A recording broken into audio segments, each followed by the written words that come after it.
হযরত wise করিনী রাহিমাহুল্লাহর যখন 9 বছর বয়স হলো তখন তার পিতা ইন্তেকাল করেন। তাই বিধবা মাকে দেখাশোনার জন্য বাধ্য হয়ে তিনি বাবার কাপড়ের দোকানে ব্যবসার হাল ধরেন।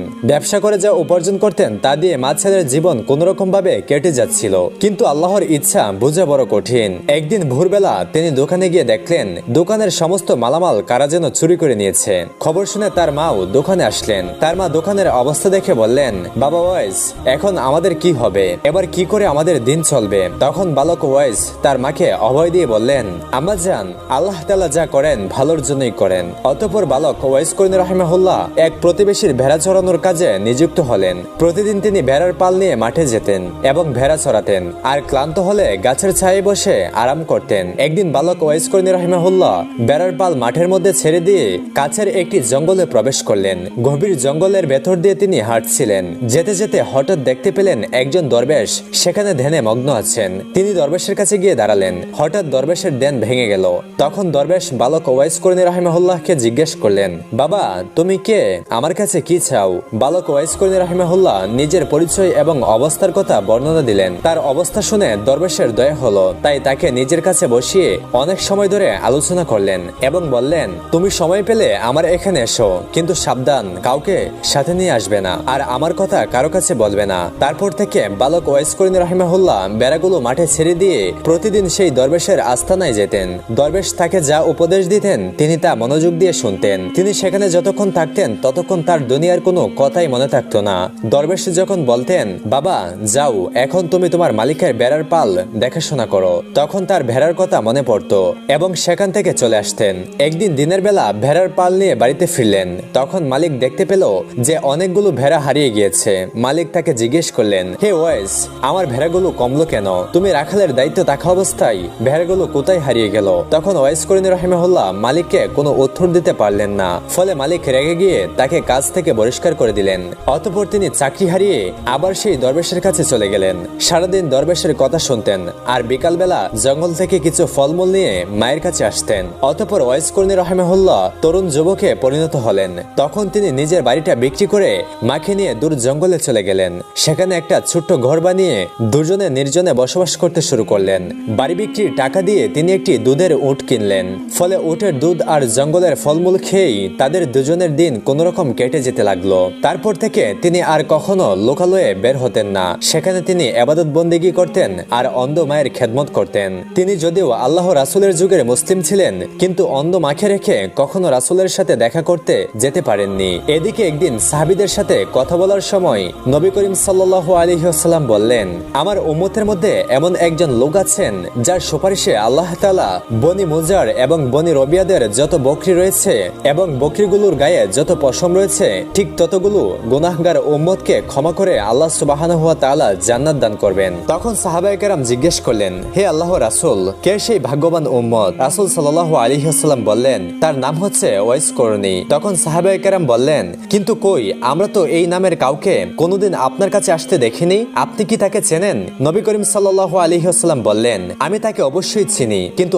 আজ পর্যন্ত তার সাথে আমার সরাসরি দেখা সাক্ষাৎ হয়নি। এসব শুনে সাহাবায়ে কেরাম তাজ্জব হয়ে গেলেন। তারা তার পরিচয় জানার জন্য এবং তাকে খুঁজে বের করার জন্য অস্থির হয়ে গেলেন। কিন্তু নবী করিম সাল্লাল্লাহু আলাইহি ওয়াসাল্লাম যতদিন জীবিত ছিলেন ততদিন কেউ তার পরিচয় জানতে পারেননি এবং তার সাথে দেখাও করতে পারেননি। একদিন কয়েকজন সওদাগর খাবারের জিনিসপত্র বোঝাই করা নৌকা নিয়ে সাগর পাড়ি দিয়ে মিশর থেকে মদিনায় যাচ্ছিল। ওই নৌকায় ছিঁড়া কাপড় পরা একজন পাগল ছিল। যাত্রীদের মধ্যে কেউ তাকে চিনত না। অতঃপর নৌকা যখন সাগরের মাঝখানে গেল তখন আসমান মেঘাচ্ছন্ন হয়ে গেল। দেখতে দেখতে প্রচন্ড জ্বর শুরু হয়ে গেল। ফলে প্রচন্ড জ্বরের কারণে নৌকা ডুবে যাওয়ার মতো অবস্থা হয়ে যায়। যাত্রীদের সবাই আতঙ্কিত হয়ে আল্লাহ তাআলাকে ডাকতে লাগলো। এমন সময় হঠাৎ পাগলটা নৌকা থেকে পানিতে নেমে গেল। সমস্ত যাত্রীরা অবাক হয়ে গেল, কারণ পাগলটা দিব্যি পানির উপর দাঁড়িয়ে ছিল। তারপর পাগলটি পানির উপর নামাজ পড়া শুরু করলো। নামাজ শেষ হলে সে যাত্রীদের দিকে তাকালো। এই দৃশ্য দেখে যাত্রীরা বুঝে গেল নিশ্চয়ই তিনি আল্লাহওয়ালা বুজুর্গ মানুষ। সবাই তখন চিৎকার করে বলল, হুজুর, আমাদের জন্য আপনি দোয়া করুন। তখন তিনি বললেন, তোমরা তোমাদের মাল এবং দুনিয়ার মায়া ছেড়ে দিয়ে বিসমিল্লাহ বলে নৌকা থেকে নেমে আমার কাছে চলে আসো।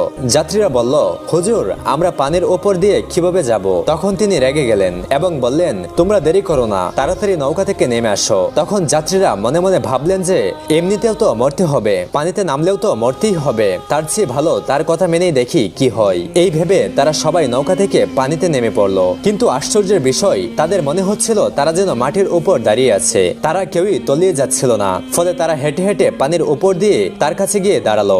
সঙ্গে সঙ্গে নৌকাটি মালসহ সাগরের তলায় তলিয়ে গেল। তখন বুজুর্গ সবাইকে উদ্দেশ্য করে বললেন, তোমরা সবাই টাকা পয়সা এবং মালামালের আশা ছেড়ে দিয়েছো বলেই তোমাদের জান, তোমাদের জীবন বেঁচে গেল।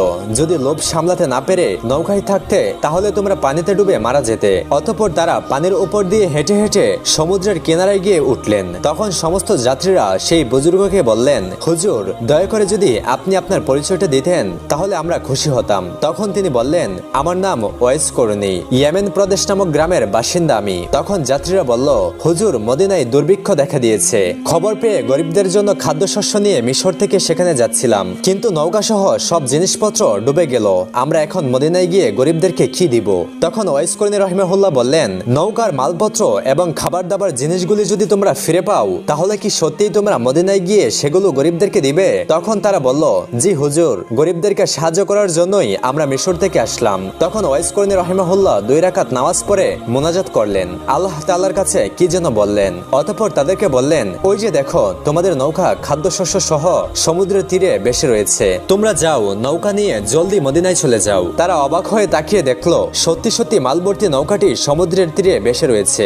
অতঃপর তারা ওয়াইস করনির দিকে ফিরে তাকালো, কিন্তু সেই বুজুর্গ ওয়াইস করনি রহিমাহুল্লাহ আর সেখানে ছিলেন না। চোখের পলকে তিনি কোথায় যেন অদৃশ্য হয়ে গেলেন। অতঃপর হযরত ওমর রাদিয়াল্লাহু তাআলা আনহুর খেলাফতকালে দ্বিতীয় খলিফা হযরত ওমর রাদিয়াল্লাহু তাআলা আনহু এবং হযরত আলী রাদিয়াল্লাহু তাআলা আনহু কুফার একটি মসজিদে উপস্থিত হয়ে মুসল্লিদেরকে উদ্দেশ্য করে বললেন, হে কুফা নগরীর অধিবাসীরা, আপনাদের মধ্যে কি কেউ ওয়াইস করনিকে চেনেন? মুসল্লিদের মধ্য থেকে কয়েকজন জবাব দিলেন, জি না হুজুর, আমরা ওয়াইস করনি নামে কাউকে চিনি না। তখন খলিফা আবার বললেন, আপনাদের মধ্যে কোন এলাকার বাসিন্দা কেউ থাকলে দয়া করে উঠে দাঁড়ান। তখন একজন উঠে দাঁড়ালো। খলিফা তাকে জিজ্ঞেস করলেন, আপনি ওয়াইস করনিকে চেনেন? তখন লোকটি বলল, হুজুর, ওয়াইস করনি নামে যে লোকটিকে আমি চিনি সে তো একজন পাগল, সে জঙ্গলে থাকে, জঙ্গলের ভেতর উট ছড়িয়ে বেড়ায়, অত্যন্ত আজব মানুষ সে। লোকেরা যখন হাসে তখন সে কাঁদে, আর লোকেরা যখন কাঁদে সে তখন হাসে। এই কথা শুনে হযরত ওমর ফারুক রাদিয়াল্লাহু তাআলা আনহু এবং হযরত আলী রাদিয়াল্লাহু তাআলা আনহু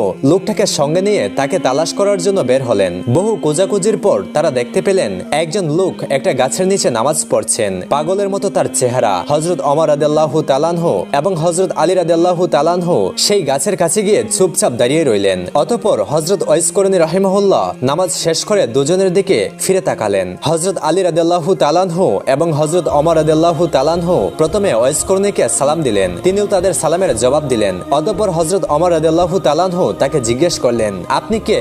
দয়া করে আপনার পরিচয় দিন। তখন ওয়াইস করনি রাহিমাহুল্লাহ বললেন, আমি আব্দুল্লাহ। হযরত ওমর রাদিয়াল্লাহু তাআলা আনহু বললেন, আমরা সবাই তো আব্দুল্লাহ অর্থাৎ আল্লাহর বান্দা, আমরা আপনার বাবা মার দেওয়া নামটি জানতে চাই। তখন তিনি বললেন, আমার বাবা মা আমার নাম রেখেছিলেন ওয়াইস, কিন্তু লোকেরা আমাকে ওয়াইস করনি বলে ডাকে। তখন হযরত ওমর রাদিয়াল্লাহু তাআলা আনহু বললেন, হুজুর, আপনার ডান হাতটি দয়া করে আমাকে দেখাবেন কি? তখন ওয়াইস করনি রাহিমাহুল্লাহ তার ডান হাতটি এগিয়ে দিলেন। তারা দুজনেই তার ডান হাতের তালুতে দিরহাম আকারের একটি সাদা দাগ দেখতে পেলেন। তারপর তারা নিজেদের পরিচয় দিয়ে বললেন, প্রিয় নবীজি হযরত মুহাম্মদ সাল্লাল্লাহু আলাইহি ওয়াসাল্লাম তার ইন্তেকালের আগে তার এক প্রিয় উম্মতের আকৃতির কথা আমাদেরকে বলে গিয়েছেন। আমরা আপনার আকৃতি প্রকৃতি এবং হাতের তালুতে থাকা নিদর্শন দেখে বুঝতে পারলাম নবী করিম সাল্লাল্লাহু আলাইহি ওয়াসাল্লাম তার ইন্তেকালের পূর্বে যে বুজুর্গের কথা বলে গিয়েছিলেন আপনি সেই ব্যক্তি, আপনি সেই ওয়াইস আল করনি। হে প্রিয় হযরত মুহাম্মদ সাল্লাল্লাহু আলাইহি ওয়াসাল্লাম স্বয়ং আপনাকে সালাম জানিয়েছেন এবং তার পবিত্র দেহের জুব্বা মুবারক আপনাকে দেওয়ার জন্য আদেশ করে গিয়েছেন, আর বলে গেছেন আপনি যেন তার উম্মতের জন্য দোয়া করেন। তখন ওয়াইস করনি রাহিমাহুল্লাহ বললেন, দোয়া করার জন্য তো আপনারাই সবথেকে উপযুক্ত ব্যক্তি, কারণ আপনারা আল্লাহ তাআলা এবং তার রাসূলের প্রিয় পাত্র।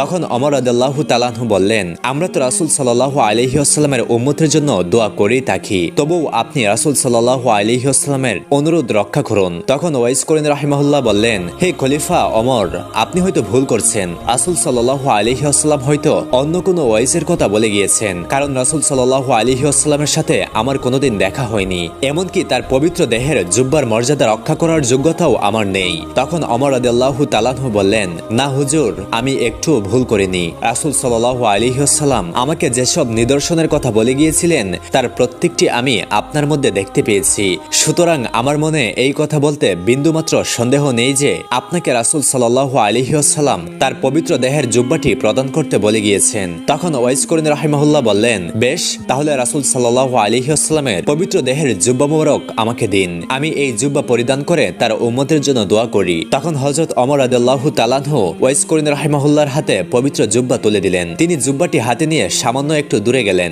অতঃপর সেজদায় পড়ে আল্লাহ তাআলার দরবারে কান্না করে প্রার্থনা করতে লাগলেন, হে করুণাময়, হে পরওয়ারদিগার, আপনার প্রিয় দোস্ত রাসূল সাল্লাল্লাহু আলাইহি ওয়াসাল্লাম তার পবিত্র দেহের জুব্বা আমাকে দান করে গিয়েছেন। যতক্ষণ পর্যন্ত না আপনি রাসূল সাল্লাল্লাহু আলাইহি ওয়াসাল্লামের সমস্ত উম্মতের গুনাহ মাফ করবেন, ততক্ষণ পর্যন্ত এই জুব্বা আমি গায়ে পরব না, কারণ তিনি তার উম্মতকে আমার জিম্মায় রেখে দুনিয়া থেকে বিদায় নিয়েছেন। রাসূল সাল্লাল্লাহু আলাইহি ওয়াসাল্লাম, ওমর এবং আলী সবাই তাদের নিজেদের কাজ শেষ করেছেন। হে আল্লাহ, আমার আরজি কবুল করুন। তখন অদৃশ্য থেকে আওয়াজ আসলো, হে ওয়াইস, আমি তোমার প্রার্থনা কবুল করার জন্য কিছু উম্মতের গুনাহ মাফ করে দিলাম। তখন ওয়াইস করিনী রাহিমাহুল্লাহ বললেন, হে পরওয়ারদিগার, আমি তোমার কাছে হযরত মুহাম্মদ সাল্লাল্লাহু আলাইহি ওয়াসাল্লামের সকল উম্মতের গুনাহ মাফ করে দেওয়ার জন্য আরজি জানিয়েছি, সামান্য কিছু উম্মতের গুনাহ মাফ করার জন্য বলিনি। অতঃপর আবারও গায়বী আওয়াজ এলো, হে ওয়াইস, তোমার প্রার্থনা অনুযায়ী আমি আমার হাবিবের উম্মতের 4/1 গুনাহ মাফ করে দিলাম।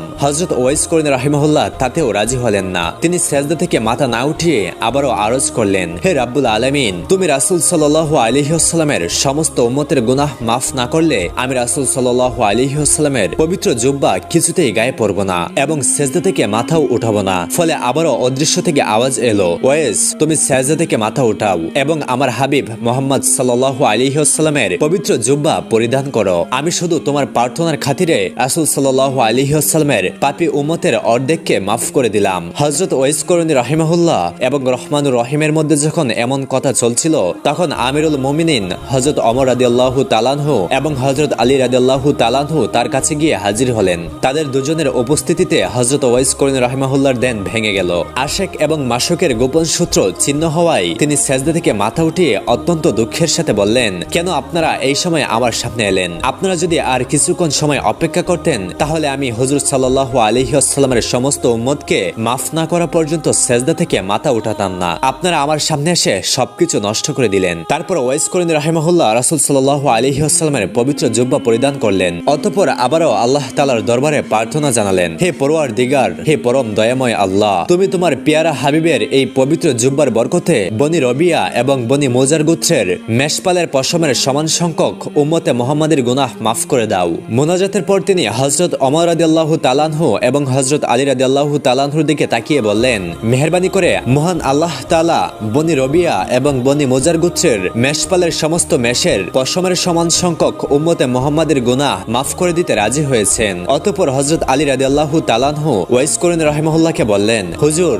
আপনি রাসূল সাল্লাল্লাহু আলাইহি ওয়াসাল্লামের সাথে কখনো দেখা করলেন না কেন, অথচ তার প্রতি আপনার এত মহব্বত? তখন ওয়াইস করিনী রাহিমাহুল্লাহ প্রশ্নের জবাবে বললেন, আপনারা কি নবী করিম সাল্লাল্লাহু আলাইহি ওয়াসাল্লামকে নিজের চোখে কোনোদিন দেখেছেন? তখন হযরত আলী রাদিয়াল্লাহু তাআলা আনহু বললেন, আমরা তো সবসময় নবী করিম সাল্লাল্লাহু আলাইহি ওয়াসাল্লামের সাথে ওঠা বসা করতাম, সুতরাং তাকে অবশ্যই দেখেছি। তখন ওয়াইস করিনী রাহিমাহুল্লাহ বললেন, আচ্ছা বলুন তো, তার চোখের ব্র দুটি সম্পূর্ণ জোড়ো ছিল নাকি আলাদা ছিল? তখন তারা দুজনেই তার প্রশ্নের সঠিক জবাব দিতে পারলেন না। তারা বললেন, আমরা তো কোনোদিন হুজুর সাল্লাল্লাহু আলাইহি ওয়াসাল্লামের চেহারার দিকে তাকিয়ে কথাই বলিনি, তাই আমরা এই বিষয়ে লক্ষ্য করিনি। তখন ওমর রাদিয়াল্লাহু তাআলা আনহু ওয়াইস করিনী রাহিমাহুল্লাহকে তার নিজের জন্য দোয়া করতে অনুরোধ করলেন। তখন ওয়াইস করিনী রাহিমাহুল্লাহ বললেন, আমি প্রতি ওয়াক্ত নামাজের পরেই এই বলে দোয়া করে থাকি, হে পরম করুণাময় আল্লাহ, সমস্ত মুমিন এবং মুমিনাদের গুনাহ তুমি মাফ করে দাও। আপনি যদি খাঁটি ঈমান নিয়ে কবরে যেতে পারেন তাহলে আমার এই দোয়াই যথেষ্ট, এই দোয়াই আপনাকে খুঁজে বের করবে। তখন ওমর রাদিয়াল্লাহু তাআলা আনহু ওয়াইস করিনী রাহিমাহুল্লাহর কাছে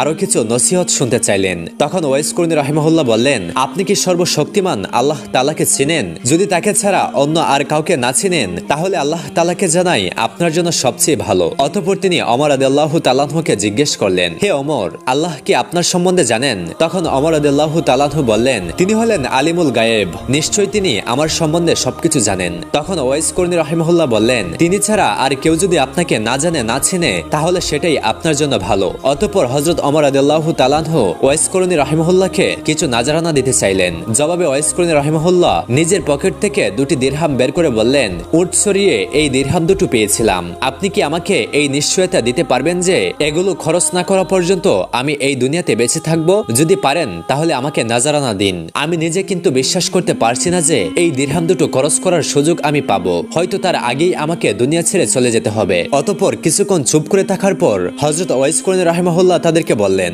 আপনারা দুজন অনেক কষ্ট করে আমার সাথে দেখা করতে এসেছেন। দেখা তো হয়ে গেল, এখন আপনারা ফিরে যান। কিয়ামত খুবই নিকটে, সেদিন আবার আপনাদের সাথে আমার দেখা হবে। অতঃপর হযরত ওয়াইস করনী রাহিমাহুল্লাহ তাদের দিক থেকে মুখ ফিরিয়ে নিলেন এবং আল্লাহ তাআলার ইবাদতে মগ্ন হয়ে গেলেন। হযরত ওমর রাদিয়াল্লাহু তাআলা আনহু এবং হযরত আলী রাদিয়াল্লাহু তাআলা আনহু তখন বুঝতে পারলেন যে তার সাথে আর কথা বলার সুযোগ হবে না, সুতরাং তারা সেখান থেকে চলে এলেন। অতঃপর দীর্ঘদিন অতিবাহিত হওয়ার পর হযরত ওয়াইস করনী রাহিমাহুল্লাহ নবী করিম সাল্লাল্লাহু আলাইহি ওয়াসাল্লামের পবিত্র রওজা মুবারক জিয়ারত করার জন্য মদিনা শরীফ আসলেন। মদিনায় সাহাবাগণ ওয়াইস করনী রাহিমাহুল্লাহকে জিজ্ঞাসা করলেন, আপনি মুহাম্মদ সাল্লাল্লাহু আলাইহি ওয়াসাল্লামের পবিত্র রওজা জিয়ারত করতে এসেছেন, কিন্তু তিনি বেঁচে থাকতে একবারও তো আপনি তার সাথে দেখা করতে আসেননি, এর কারণ কি?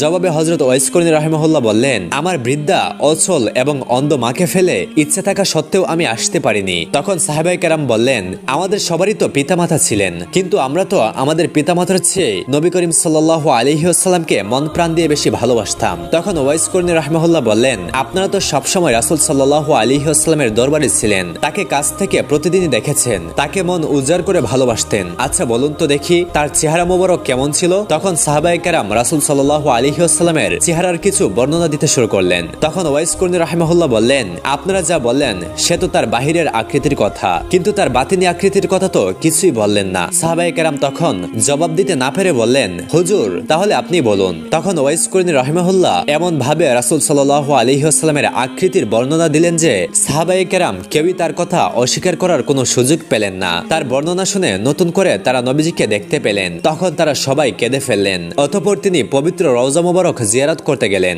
রাসূল সাল্লাল্লাহু আলাইহি ওয়াসাল্লামের মহব্বতে তিনি কাঁপতে কাঁপতে পবিত্র রওজা মুবারকের পাশে বেহুশ হয়ে পড়লেন। কিছুক্ষণ পর হুশ ফিরে এলে জিয়ারত শেষ করে পাশের লোকেদেরকে বললেন, দয়া করে আপনারা আমাকে ধরুন এবং মদিনার সীমানার বাইরে রেখে আসুন। এই জায়গার মাটিতে আল্লাহ রাসূল সাল্লাল্লাহু আলাইহি ওয়াসাল্লামের পবিত্র দেহ শায়িত হয়ে আছে। এখানে পা ফেলে আমি দাঁড়াতে পারছি না বেয়াদবির ভয়ে, আমার সারা দেহ থরথর করে কাঁপছে। প্রিয় বন্ধুগণ, রাসূল সাল্লাল্লাহু আলাইহি ওয়াসাল্লামকে কেমন শ্রদ্ধা করলে এমন হতে পারে একবার ভাবুন তো। বোস্তাম শহরের অধিবাসী এক অন্তঃসত্ত্বা মহিষী নারী, তিনি যখন সন্দেহজনক কোনো খাবার খেতেন তখন তিনি অনুভব করতেন তার সন্তানটি অনবরত কাঁপছে। যতক্ষণ এই খাবার পেটে থাকত ততক্ষণ পর্যন্ত এই কাঁপুনি চলত। শেষ পর্যন্ত তিনি মুখে আঙুল দিয়ে বমি করে সেই খাবার বের করে দিতেন, আর তখন বাচ্চাটিও স্থির হয়ে যেত। আসলে মায়ের গর্ভে থেকেই এই শিশু বেলায়েত অর্জন করেছিলেন, যা আল্লাহ তাআলা থেকে পাওয়া অমূল্য সম্পদ। অতঃপর যথাসময়ে ওই নারী একটি ফুটফুটে শিশুর মা হলেন, আর পরবর্তীতে এই শিশুই হয়েছিলেন সর্বকালের অন্যতম শ্রেষ্ঠ একজন আল্লাহর ওলি, হযরত বাইজিদ বোস্তামী রহমাতুল্লাহি আলাইহি। শিশুকালে তিনি পিতাকে হারানোর পর তার মাতা তাকে দিন শিক্ষার জন্য একটি মাদ্রাসায় ভর্তি করেন। একদিন মাদ্রাসায় বাইজিদ বোস্তামী রহমাতুল্লাহি আলাইহি পবিত্র কুরআনুল কারীমের একটি আয়াত পড়লেন। ওই আয়াতে আল্লাহ তাআলা বলেছিলেন, তুমি আমার প্রতি এবং তোমার পিতামাতার প্রতি কৃতজ্ঞ হও। সূরা লোকমানের এই আয়াত পড়ে ওস্তাদের কাছ থেকে এই আয়াতের মর্ম জানলেন। অতঃপর মাদ্রাসা ছুটির আগেই ওস্তাদের অনুমতি নিয়ে বাড়িতে চলে গেলেন। অসময়ে পুত্রকে বাড়িতে আসতে দেখে বাইজিদ বোস্তামীর মা উৎকণ্ঠিত হলেন। তখন তিনি তার আম্মাজানকে বললেন, হে মাতা, আমি আজ পবিত্র কুরআনুল কারীমে আল্লাহর একটি নির্দেশ পাঠ করলাম, আর এই আয়াতের অর্থ হলো এই যে আল্লাহ তাআলা এবং তোমার পিতামাতার প্রতি কৃতজ্ঞতা প্রকাশ করো। কিন্তু আম্মাজান, আমি তো একসাথে করতে পারবো না, তাই আপনার কাছে ছুটে এসেছি। হয়তো আপনি আল্লাহর কাছ থেকে আমার দাবি ছাড়িয়ে নিন, আর না হলে আমার ব্যাপারে আপনার অধিকার আল্লাহর কাছে ছেড়ে দিন। আমি মনে প্রাণে একজনের কাছে কৃতজ্ঞতা প্রকাশ করে আত্মনিয়োগ করব। পুত্রের মুখে এমন কথা শুনে মায়ের মন ভরে গেল। তিনি পরম খুশিতে নিজের অধিকার ত্যাগ করে তাকে আল্লাহর কৃতজ্ঞতায় লিপ্ত হতে বললেন। মায়ের এই আত্মত্যাগ বৃথা যায়নি। তার এই ত্যাগের জন্য আল্লাহ বাইজিদ বোস্তামী রহমাতুল্লাহি আলাইহিকে এত উন্নত মর্যাদা দান করলেন যে তিনি বিশ্বের শ্রেষ্ঠ মনীষীদের মধ্যে একজন হলেন। একদিনের ঘটনা, রাতের বেলায় ঘুমন্ত অবস্থায় হঠাৎ বাইজিদ বোস্তামী রহমাতুল্লাহি আলাইহির মায়ের পানি পিপাসা পেল। তখন মা বাইজিদকে ডেকে বলল, হে পুত্র, আমাকে এক গ্লাস পানি দাও, আমার অনেক পিপাসা পেয়েছে। মায়ের এই কথা শুনে বাইজিদ বুস্তামি পানি আনতে গেলেন, কিন্তু ঘরে এক ফুটা পানিও নেই। তাই তিনি ঘর থেকে বের হয়ে গেলেন পানি আনার জন্য। কিন্তু যখন তিনি পানি নিয়ে আসলেন তখন তার মা ঘুমিয়ে পড়েছেন। তখন তিনি ভাবলেন মাকে ঘুম থেকে জাগানো ঠিক হবে না, আবার তারও ঘুমাতে যাওয়া ঠিক হবে না, কারণ যে কোনো সময় মা পানি চাইতে পারেন। এইসব চিন্তা করে তিনি পানি নিয়ে মায়ের পাশে সারা রাত দাঁড়িয়ে রইলেন। শীতের কনকনে রাত, হিমেল বাতাস আর ঠান্ডা, তার হাত পা অবশ হয়ে যাওয়ার উপক্রম হলো আর দুচোখ বেয়ে নামছে প্রচন্ড ঘুম। কিন্তু এসব কিছু বাদ দিয়ে মায়ের যদি ঘুম ভেঙে যায়, এই চিন্তায় তিনি গ্লাস হাতে নিয়ে দাঁড়িয়ে রইলেন। অতঃপর রাত শেষে ভোর হলো। মা তার চোখ খুলতেই পাশে দাঁড়িয়ে থাকা পুত্রকে দেখতে পেলেন। তখন তিনি বললেন, হে বৎস, সারা রাত ধরে তুমি এত কষ্ট কেন করলে? পানির গ্লাস এখানে রেখে চলে গেলেই তো হতো। মায়ের কথা শুনে বাইজিদ বুস্তামি রহমতুল্লাহি আলাইহি বললেন, হে আম্মাজান, আপনার পিপাসার কথা মনে রেখে আমি আর ঘুমাতে যেতে পারিনি, সারা রাত ধরে দাঁড়িয়ে আছি। পুত্রের এমন কাজ দেখে মায়ের চোখে পানি চলে আসলো। অতঃপর তিনি আল্লাহর কাছে দোয়া করলেন, হে আল্লাহ, আমার পুত্রকে আপনি আপনার বন্ধুদের নেতা বানিয়ে দিন। মায়ের এই দোয়া আল্লাহ কবুল করলেন। অতঃপর যা হওয়ার তাই হলো। একবার মায়ের কাছ থেকে বিদায় নিয়ে বাইজিদ বুস্তামি রহমতুল্লাহি আলাইহি সিরিয়ায় যাত্রা শুরু করলেন। সেখানে গিয়ে এক নির্জন অরণ্যে পৌঁছে একটানা 3 বছর আল্লাহর ধ্যানে মগ্ন থাকলেন। অতঃপর 113 জন সাধক পুরুষের সাথে দেখা করে তাদের দৃষ্টি ও দোয়া লাভ করেন। আর এদের মধ্যে অন্যতম ছিলেন হযরত জাফর সাদেক রহমতুল্লাহি আলাইহি। একদিন হযরত জাফর সাদিক রহমতুল্লাহি আলাইহি বলেন, হে বাইজিদ বুস্তামি, থাক থেকে একটি বই নিয়ে আসো। কিন্তু এখানে সমস্যা হলো বইটি কোন তাকে আছে তা তিনি জানতেন না। অতঃপর তিনি এই বিষয়ে জাফর সাদেক রহমতুল্লাহি আলাইহিকে জিজ্ঞাসা করলেন। জাফর সাদিক রহমতুল্লাহি আলাইহি বললেন, তুমি কতদিন ধরে এখানে রয়েছো, অথচ কোন তাকে বই আছে তা তুমি জানো না? তখন বাইজিদ বুস্তামি রহমতুল্লাহি আলাইহি বললেন, আপনার সামনে মাথা উঁচু করে এদিকে ওদিকে তাকানোর তো কোনো প্রয়োজন হয়নি, আর কোনো কিছু দেখার জন্য আমি এই দরবারে আসিনি। তখন হযরত জাফর সাদিক রহমতুল্লাহি আলাইহি বুঝে গেলেন এই শিষ্য অন্য কোনো শিষ্যের মতো নয়। অতঃপর তিনি তাকে তার শহরে ফিরে যেতে বললেন।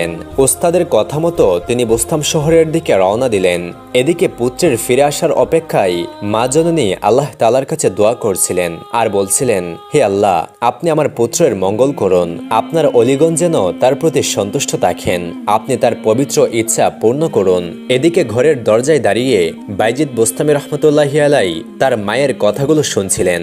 আর মায়ের দোয়া শুনে তার বুক ফেটে কান্না আসছিল। তিনি মাকে ডাক দিয়ে বললেন, আম্মাজান, আপনার অদম সন্তান আপনার কাছে চলে এসেছে। মা তখন ঘর থেকে বের হয়ে কান্নায় ভেঙে পড়লেন আর বললেন, তুমি আসতে এত দেরি করলে কেন বাবা? আমি তোমার জন্য কেঁদে কেঁদে অন্ধ হয়ে যাচ্ছি। মা ছেলের এই আনন্দবিদুর মুহূর্তে যেন আকাশ বাতাস আনন্দে ভরে উঠেছিল। একদিন বাইজিদ বুস্তামি রহমতুল্লাহি আলাইহি হজ করার জন্য রওনা দিলেন। ধীরে ধীরে নফল নামাজ আদায় করতে করতে দীর্ঘ 12 বছর পর মক্কায় এসে উপস্থিত হলেন। মক্কায় হজ সম্পন্ন হয়ে গেলে তিনি বুস্তাম শহরে ফিরে যান। অতঃপর তিনি আলাদা করে মদিনা পাক রওজা জিয়ারত করার প্রয়োজন অনুভব করলেন। কেননা তখন তার মনে হলো মক্কায় হজের উদ্দেশ্যে উপস্থিত হয়ে ওই সঙ্গে নবী করিম সাল্লাল্লাহু আলাইহি ওয়াসাল্লামের রওজা ভূমি জিয়ারত করা তার রওজার জন্য অমর্যাদাকর, তাই সেখানে যাওয়া উচিত। যাই হোক, তিনি মদিনায় যাবেন এই কথা শুনে তার সহযাত্রী হওয়ার জন্য অনেক লোক হয়, কিন্তু তিনি এত লোককে তার সাথে নিয়ে যাওয়ার ব্যাপারে আগ্রহী ছিলেন না। কিন্তু তাদেরকে রেখে যাওয়া সম্ভব হলো না। তাই তিনি নিরুপায় হয়ে দলবল নিয়ে মদিনায় যাওয়ার জন্য রওনা দিলেন। একদিন ফজরের নামাজ আদায় করে তিনি তার সঙ্গীদের উদ্দেশ্যে বললেন, আমি তোমাদের প্রভু, তোমরা আমার সামনে উপাসনা করছো না কেন? বাইজিদ বুস্তামির এই কথাই সে লোকজন অবাক হয়ে গেল। তারা তখন ভাবল নিশ্চিত তার মাথা খারাপ হয়ে গেছে। তাই তারা নিজ থেকেই তার কাছ থেকে চলে গেল। কারণ হযরত বাইজিদ বুস্তামি রহমতুল্লাহি আলাইহি যে এই ধরনের মন্তব্য করবেন তা তার নিজের ইচ্ছাতেই ছিল না, বরং আল্লাহ তাআলার কাছে প্রার্থনা জানানোর ফলে এই কথা তার মুখ থেকে অনিচ্ছাকৃতভাবে বের হয়ে আসলো। অতঃপর তিনি যখন মদিনায় হিজরত করে বুস্তাম শহরে ফিরলেন তখন আবার একই অবস্থা হলো। হঠাৎ বাইজিদ বুস্তামি রহমতুল্লাহি আলাইহির কাছে অনেক লোক এসে ভিড় করলো আর এতে তিনি অস্বস্তি বোধ করলেন। তিনি আশঙ্কা করতেন হয়তো এই কারণে তার অহংকার হতে পারে, অথবা আল্লাহর কাছ থেকে তিনি বিচ্ছিন্ন হয়ে যেতে পারেন। অতঃপর তিনি এই ভিড় বর্জন করার জন্য এখানেও আরেকটি পন্থা অবলম্বন করলেন। তখন ছিল রমজান মাস। তার পাশ দিয়ে একটি লোক রুটি নিয়ে যাচ্ছিল। সেই ব্যক্তির কাছ থেকে একটি রুটি নিয়ে তিনি সবার সামনে খেতে শুরু করলেন। আর তা দেখে সবার ধারণা হলো সত্যিই তার মস্তিষ্ক বিকৃত হয়েছে। সুতরাং সবাই আস্তে আস্তে তার কাছ থেকে চলে গেল। এখানে একটা কথা আমাদের জানা প্রয়োজন। রমজান মাসে রুটি খাওয়ার কাজকে শরীয়ত বিরোধী মনে হলেও অন্যদিকে কিছু কিছু শর্ত সাপেক্ষে এর অনুমোদন পাওয়া যায়, কারণ এই সময় তিনি মুসাফির ছিলেন। আর মুসাফিরদের জন্য রমজান মাসে রোজা ভঙ্গ করার স্পষ্ট বিধান রয়েছে। একবার বাইজিদ বোস্তামি রহমতুল্লাহি আলাইহি হজ পালন করে সমস্ত জিনিস একটি উটের উপরে দিয়ে দিলেন। তখন ওনার সাথীদের মধ্য থেকে এক ব্যক্তি বললেন, উটের বোঝা অনেক ভারী হয়ে গেছে, আপনি বরং আপনার জিনিসপত্রই উটের পিঠে রেখে দিন, আর বাকিগুলো আমরা নিয়ে যাচ্ছি। তখন হজরত বাইজিদ বোস্তামি রহমতুল্লাহি আলাইহি বললেন, আপনি একটু ভালো করে উটের দিকে তাকিয়ে দেখুন তো। লোকটি তখন তাকিয়ে দেখে অনেকটা অবাক হলো। তার কারণ হলো সমস্ত জিনিস উটের পিঠ থেকে অন্তত 1 হাত উপরে শূন্যে ঝুলছিল। তখন হজরত বাইজিদ বোস্তামি রহমতুল্লাহি আলাইহি বললেন, আমি যদি আমার অবস্থা তোমাদের কাছে গোপন রাখি তাহলে তোমরা আমাকে দোষী করো, আর যদি প্রকাশ করি তাহলে তোমরা তা দেখতে পাও না। আমি আসলে কোন পথে যাব বুঝতে পারি না। সত্যি হজরত বাইজিদ বোস্তামি রহমতুল্লাহি আলাইহির সাধনা বড়ই কঠিন ছিল। একদা তিনি ধ্যানমগ্ন অবস্থায় ছিলেন। তখন বাইজিদ বোস্তামি রহমতুল্লাহি আলাইহির মুখ থেকে বেরিয়ে আসলো, আমার পবিত্রতা আমার শ্রেষ্ঠতম গৌরব। ধ্যান শেষ হলে শিষ্যরা তাকে সেই কথা বলল, আর এই কথা শুনে তিনি চমকে গেলেন। অতঃপর বাইজিদ বোস্তামি রহমতুল্লাহি আলাইহি তার শিষ্যদেরকে বললেন, এই কথাগুলি যদি আমার মুখ থেকে আর একবারও বের হয় তাহলে তোমরা টুকরো টুকরো করে আমাকে কেটে ফেলবে, আর এতে কোনো মায়া দেখাবে না। আল্লাহ তাআলার ইচ্ছা। আবারও তিনি ধ্যানে বসে একই কথা বলতে লাগলেন। তার শিষ্যরা যখন তাকে হত্যা করতে তার কাছে আসলো তখন দেখা গেল সমস্ত ঘর জুড়ে বাইজিদ বোস্তামি রহমতুল্লাহি আলাইহির বিশাল আকৃতি, আর এই বিশাল বিস্তৃত মূর্তির সাথে ছোট ছোট অনেক বাইজিদ বোস্তামি রহমতুল্লাহি আলাইহির মূর্তি। শিষ্যরা তখন এই মূর্তির উপরই ছুরি দিয়ে আঘাত করতে লাগলো, কিন্তু তার কোনো কিছুই হলো না। কিছুক্ষণ পর একটু একটু করে তিনি আবার স্বাভাবিক অবস্থায় ফিরে আসলেন। অতঃপর শিষ্যরা তাকে সমস্ত ঘটনা খুলে বলল। তখন তিনি বললেন, এর মধ্যে আমার কোনো হাত নেই। এখানে যা কিছু ঘটেছে মহান আল্লাহ তাআলার নির্দেশে ঘটেছে। আরেক দিনের ঘটনা, বাইজিদ বোস্তামি রহমতুল্লাহি আলাইহির কাছে ছিল একটি আপেল। তিনি সেই আপেলের দিকে তাকিয়ে বললেন, এটা লতিফ। আসলে লতিফ অর্থ আল্লাহর একটা নাম, যার অর্থ হলো পবিত্র ও সক্যদর্শী। তখন গায়েব হতে আওয়াজ আসলো, হে বাইজিদ, আমার নামটি তুমি আপেলের মধ্যে প্রয়োগ করলে তোমার কি কোনো লজ্জা নেই? বাইজিদ বোস্তামির এই অপরাধের জন্য মহান আল্লাহ তাআলার নাম তার অন্তর থেকে ভুলিয়ে দেওয়া হলো। 40 দিন পর্যন্ত আল্লাহর শাস্তি তার উপর আরোপ ছিল। এরপর অনুতপ্ত হয়ে বাইজিদ বোস্তামি রহমতুল্লাহি আলাইহি প্রতিজ্ঞাবদ্ধ হলেন, তিনি জীবনে কোনোদিন বোস্তাম শহরের কোনো ফলকে স্পর্শ করবেন না। একদা হজরত বাইজিদ বোস্তামির কাছে মনে হলো এই কালের মধ্যে তিনি একজন শ্রেষ্ঠ ওলি, আর সাথে সাথে এটাও মনে হলো এটা তার অহংকার। যাই হোক, অস্বস্তি নিয়ে বাইজিদ বোস্তামি রহমতুল্লাহি আলাইহি খুরাসানের উদ্দেশ্যে রওনা দিলেন। অতঃপর তিনি একটি জায়গায় গিয়ে আল্লাহর কাছে বললেন, হে আল্লাহ, যতক্ষণ না আমার এই দ্বন্দ্ব দূর হবে ততক্ষণ পর্যন্ত আমি এখান থেকে যাব না। অতঃপর 3 দিন 3 রাত এখানে কেটে গেল। চতুর্থ দিনে তিনি দেখতে পেলেন একজন উষ্টারোহী তার দিকে আসছে। অতঃপর সে কাছে এসে উঠে থাকা আরোহী রাগান্বিত হয়ে বললেন, হে বাইজিদ, তুমি কি চাও এই বোস্তাম শহর ধ্বংস করে দেই? ওই লোকের কথা শুনে হজরত বাইজিদ বোস্তামি রহমতুল্লাহি আলাইহির হুঁশ ফিরে আসে। তখন বাইজিদ বোস্তামি রহমতুল্লাহি আলাইহি ওই ব্যক্তিকে জিজ্ঞাসা করলেন, ভাই, আপনি কে এবং কোন জায়গা থেকে এসেছেন? তখন ওই ব্যক্তিটি বলল, তুমি যখন আল্লাহর কাছে শপথ করছিলে তখন আমি এই জায়গা থেকে 3000 মাইল দূরে ছিলাম, আর সেখান থেকেই আমি এসেছি।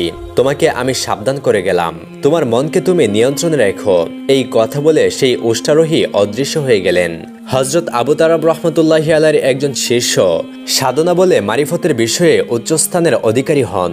সেই সময় হজরত আবু তুরাব রহমতুল্লাহি আলাইহি বলেন, হজরত বাইজিদ বোস্তামি রহমতুল্লাহি আলাইহির সহচর্য লাভ করা তোমার জন্য অনেক ভালো হতো। তখন শিষ্য বললেন, আমি তো বাইজিদ বোস্তামি রহমতুল্লাহি আলাইহি প্রাপ্ত আল্লাহ তাআলাকে রোজ শতবার দেখি। তখন হযরত আবু তুরাব রহমতুল্লাহি আলাইহি বললেন, তুমি দেখেছো তো তোমার হিসেবে, আর তুমি তার সান্নিধ্য পেলে তাকে দেখতে পারবে হযরত বাইজিদ বোস্তামি রহমতুল্লাহি আলাইহির হিসেবে। মুর্শিদের কথাই আবু তুরাব রহমতুল্লাহি আলাইহির শিষ্য একদিন বাইজিদ বোস্তামি রহমতুল্লাহি আলাইহির সাথে দেখা করার জন্য যাচ্ছিলেন। তখন আবু তুরাব রহমতুল্লাহি আলাইহির সঙ্গে ছিলেন। অতঃপর পথিমধ্যে হযরত বাইজিদ বোস্তামি রহমতুল্লাহি আলাইহির সাথে তাদের দেখা হলো। অতঃপর যখন সেই লোকের চোখে বাইজিদ বোস্তামি রহমতুল্লাহি আলাইহির চোখ পড়ল, এমনি ভয়ে শীর্ষের অন্তর কেঁপে উঠল। হযরত বাইজিদ বোস্তামি রহমতুল্লাহি আলাইহির চাউনি তিনি সহ্য করতে পারলেন না। তার শরীর তখন কাঁপতে লাগলো। কিছুক্ষণ পরে তিনি মৃত্যুবরণ করলেন। হযরত ইয়াহিয়া মাজ রহমতুল্লাহি আলাইহি একজন সফি সাধক ছিলেন। তিনি একদিন হযরত বাইজিদ বোস্তামি রহমতুল্লাহি আলাইহিকে একটি চিঠি লিখলেন, যার মর্ম ছিল এই যে, হযরত, এমন একটি ব্যক্তি সম্পর্কে আপনার কি ধারণা, যিনি আজলের এক পেয়ালা পানি পান করে আত্মবিস্মৃতির অতলে তলিয়ে গিয়েছেন এবং এখনো এই অবস্থায় রয়েছেন। আরেকটি কথা, আপনার কাছে একটি গোপন কথা বলতে চাই। যখন আমি আর আপনি জান্নাতের দুবা গাছের ছায়াতলে বিশ্রাম নেব, তখন সেটি আপনার কাছে প্রকাশ করব। অতঃপর একজন ব্যক্তি পত্রটি হযরত বাইজিদ বোস্তামি রহমতুল্লাহি আলাইহির কাছে নিয়ে গেলেন এবং তার কাছে পৌঁছে দিলেন, আর তার সাথে একটি রুটি দিলেন এবং অনুরোধ করলেন এই রুটিটি খাওয়ার জন্য, কেননা সেই রুটির খামির তৈরি হয়েছে পবিত্র জমজমের পানি দ্বারা। হযরত বাইজিদ বোস্তামি রহমতুল্লাহি আলাইহি পত্রটির উত্তরে লেখলেন, এখানে এমন একজন ব্যক্তি আছেন যিনি আজলের দরিয়াসমূহের সমস্ত পানি পান করে চিৎকার করছেন, কি যে বলবো ভাই, দুবা গাছের ছায়ায় আপনার সাথে বসার জন্য জান্নাতের কি দরকার? যেখানে আল্লাহর স্মরণে থাকেন সেখানেই তো জান্নাত, আর সেখানেই দুবা গাছ। হযরত বাইজিদ বোস্তামি রহমতুল্লাহি আলাইহি হযরত ইয়াহিয়া রহমতুল্লাহি আলাইহির সুপ্ত প্রশ্নটির উত্তর দিয়েছিলেন এবং প্রশ্ন শেষে লিখলেন, আমি আপনার পাঠানো রুটিটি খেতে পারলাম না, কেননা জমজমের পানি দ্বারা রুটির খামির তৈরি হলেও আটা কোন জায়গার তা লিখেননি। চিঠির উত্তর পেয়ে হযরত ইয়াহিয়া রহমতুল্লাহি আলাইহি হযরত বাইজিদ বোস্তামি রহমতুল্লাহি আলাইহির সাথে দেখা করার জন্য বেরিয়ে পড়লেন। অতঃপর যখন তিনি বাইজিদ বোস্তামি রহমতুল্লাহি আলাইহির বাড়িতে পৌঁছে গেলেন, তখন রাতের প্রথম প্রহর অতিবাহিত হয়ে গিয়েছে। এত রাতে তার সাথে দেখা না করে সারা রাত তিনি বাহিরে কাটিয়ে দিলেন। অতঃপর জানতে পারলেন হযরত বাইজিদ বোস্তামি রহমতুল্লাহি আলাইহি কবরস্থানে আছেন। অতঃপর তিনি সেখানে গেলেন এবং দেখলেন হযরত বাইজিদ বোস্তামি রহমতুল্লাহি আলাইহি ধ্যানমগ্ন অবস্থায় দাঁড়িয়ে আছেন। সেই সন্ধ্যা থেকেই রাত শেষ হয়ে যখন পূবালি আকাশ আলোকিত হলো, তখন নীরবতা ভঙ্গ করে তিনি আল্লাহর কাছে প্রার্থনা করতে লাগলেন, হে আল্লাহ, আমি আপনার কাছে আপনার সাহায্য এবং অনুগ্রহ ছাড়া কিছুই চাই না। হযরত ইয়াহিয়া মাজ রহমতুল্লাহি আলাইহি মনে করলেন তার ধ্যান ভঙ্গ হয়েছে, তাই তিনি সামনে এগিয়ে হযরত বাইজিদ বোস্তামি রহমতুল্লাহি আলাইহিকে সালাম দিলেন এবং রাতের তাকা অবস্থা সম্পর্কে জানতে চাইলেন। সেই সময় বাইজিদ বোস্তামি রহমতুল্লাহি আলাইহি বললেন, আল্লাহ তাআলা আজ রাতে আমাকে 20টি মাকাম চিনিয়ে দিলেন, কিন্তু আমি বললাম, হে আল্লাহ, আমার এসবের কোনো প্রয়োজন নেই, কেননা সেগুলো শুধু পর্দা বা আবরণ বিশেষ। হযরত ইয়াহিয়া রহমতুল্লাহি আলাইহি তখন বললেন, আল্লাহ যখন নিজে থেকে দিতে চাইলেন, তখন আপনি মারিফতের প্রার্থনা কেন করলেন না? হযরত বাইজিদ বোস্তামি রহমতুল্লাহি আলাইহি বললেন, আমার মারিফতের কি প্রয়োজন? একমাত্র আল্লাহ ছাড়া আমার আর কোনো কিছুরই প্রয়োজন নেই। তখন হযরত ইয়াহিয়া মাজ রহমতুল্লাহি আলাইহি হযরত বাইজিদ বোস্তামি রহমতুল্লাহি আলাইহির কাছে কিছু উপদেশ চাইলেন। তখন তিনি বললেন, যদি আল্লাহ পাক আপনাকে হযরত আদম আলাইহিস সালামের মতো দানশীলতা, হযরত জিবরাইল আলাইহিস সালামের মতো পবিত্রতা, হযরত ইব্রাহিম আলাইহিস সালামের মতো বন্ধুত্ব, হযরত মুসা আলাইহিস সালামের মতো প্রেম আলোরক্তি, হযরত ঈসা আলাইহিস সালামের মতো বিশুদ্ধতা এবং শেষ নবী হযরত মুহাম্মদ সাল্লাল্লাহু আলাইহি ওয়াসাল্লামের মতো ভালোবাসা দান করেন, তবুও আপনি শুধু আল্লাহকে কামনা করবেন, অন্য কিছুর উপর মনোযোগ দেবেন না, কেননা সবকিছুই উদ্দেশ্য পূরণের অন্তরায় হয়ে দাঁড়ায়। একদিন একটি পথ দিয়ে হযরত বাইজিদ বোস্তামি রহমতুল্লাহি আলাইহি যাচ্ছিলেন, আর তার সঙ্গে ছিল শিষ্যদের একটি দল। হঠাৎ তাদের সামনে এসে পড়ল একটি কুকুর। হযরত বাইজিদ বোস্তামি রহমতুল্লাহি আলাইহি ও তার শিষ্যরা একপাশে সরে গেলেন এবং কুকুরটিও চলে গেল। হযরত বাইজিদ বোস্তামি রহমতুল্লাহি আলাইহিকে শিষ্যরা বলল, মানুষ হলো সৃষ্টির সেরা জীব, আর কুকুর হলো নিকৃষ্ট, তা জানা সত্ত্বেও আপনি রাস্তা কেন ছেড়ে দিলেন? হযরত বাইজিদ বুস্তামি রাহমাতুল্লাহি আলাইহি তাদেরকে বললেন, সেই কুকুরটি আমাকে জিজ্ঞাসা করেছিল, হে বাইজিদ বুস্তামি, আজ আমাকে কুকুর আর আপনাকে শ্রেষ্ঠ অলি হিসেবে কেন নির্দিষ্ট করা হলো? আমার কি অপরাধ ছিল আর আপনার কি পূর্ণ ছিল যার ফলে এমনটা হলো? এই প্রশ্নটি করায় সৌজন্য প্রকাশ্যে আমি পথ ছেড়ে দিয়েছি। আরেকদিন আরেকটি কুকুর হযরত বাইজিদ বুস্তামি রাহমাতুল্লাহি আলাইহির পাশ দিয়ে এগিয়ে গেলে তিনি তার কাপড় সরিয়ে নিলেন। তখন সেই কুকুরটি বলল, হে আল্লাহর ওলি, আপনি আমার সাথে এরকমটা কেন করলেন? আমার শরীর শুকনো হলে তো নাপাক হয় না, আর যদি ভেজা হয় তাহলে আমার ছোঁয়া লাগলে পানি দিয়ে ধুয়ে আপনি পাক হয়ে নিতে পারতেন, কিন্তু আপনি যা করলেন তা অহংকার ছাড়া কিছুই নয়। আর এই অহংকারের অপবিত্রতা 7 সমুদ্রের পানি দিয়ে ধুয়ে নিলেও তা কখনো পরিবর্তন হবে না। বাইজিদ বুস্তামি রাহমাতুল্লাহি আলাইহি বললেন, তা তুমি একদম ঠিক কথাই বলেছ। তোমার অপবিত্রতা বাহিরের আর আমার অপবিত্রতা ভেতরের, অতএব তুমি আসো, তাহলে আমার অপবিত্রতা কিছুটা হলেও দূর হবে। তখন কুকুরটি বলল, তা কখনোই হতে পারে না, কেননা আমি হলাম আল্লাহর বিতাড়িত এবং ঘৃণিত একটি জীব, আর আপনি হলেন তার প্রিয় দাস। দ্বিতীয়ত, আমি বর্তমান ছাড়া অন্য দিনের একটি হাওড়ও সঞ্চয় করি না, কিন্তু মানুষ সারা বছরের খাবার জমিয়ে রাখে, তাই আমাদের মধ্যে রয়েছে অনেক তফাৎ। হযরত বাইজিদ বুস্তামি রাহমাতুল্লাহি আলাইহি তখন বললেন, হাই কি আফসোস, আমি কুকুরের সংস্পর্শে থাকারও উপযুক্ত নই, তাহলে আল্লাহর নৈকট্য লাভের উপযুক্ত কিভাবে হতে পারি? সকল প্রশংসা আল্লাহ তাআলার, যার সৃষ্টি একটি নিকৃষ্ট জীব থেকে মানুষের শিক্ষা নেওয়া দরকার। ওই সময়ের একজন বিখ্যাত সুফি হযরত সাকিক বলকি রাহমাতুল্লাহি আলাইহির এক মুরিদ হজে যাবেন। হযরত সাকিক বলকি রাহমাতুল্লাহি আলাইহি জানতেন বাইজিদ বুস্তামি মক্কা শরীফে অবস্থান করছেন, তাই তিনি মুরিদকে বললেন, তুমি হজে গিয়ে বাইজিদ বুস্তামির সাথে দেখা করবে।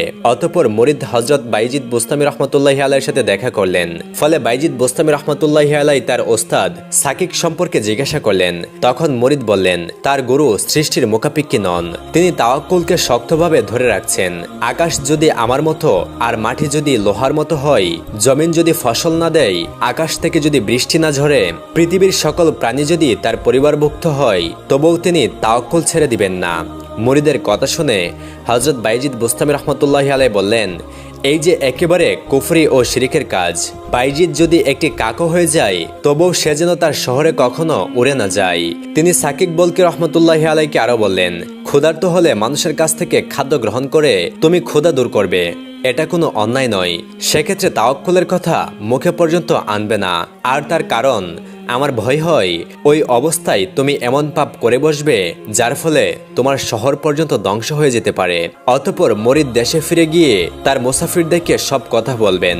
হযরত সাকিক বলকি রাহমাতুল্লাহি আলাইহি বাইজিদ বুস্তামি রাহমাতুল্লাহি আলাইহির মর্ম বুঝতে পারলেন আর তার নিজের ভুল ধরে ফেললেন, কিন্তু সেটা শিশুকে জানতে দিলেন না। তিনি শিষ্যকে বললেন, হযরত বাইজিদ বুস্তামি রাহমাতুল্লাহি আলাইহি নিজে কেমন লোক, তাকে তুমি জিজ্ঞাসা করলে না?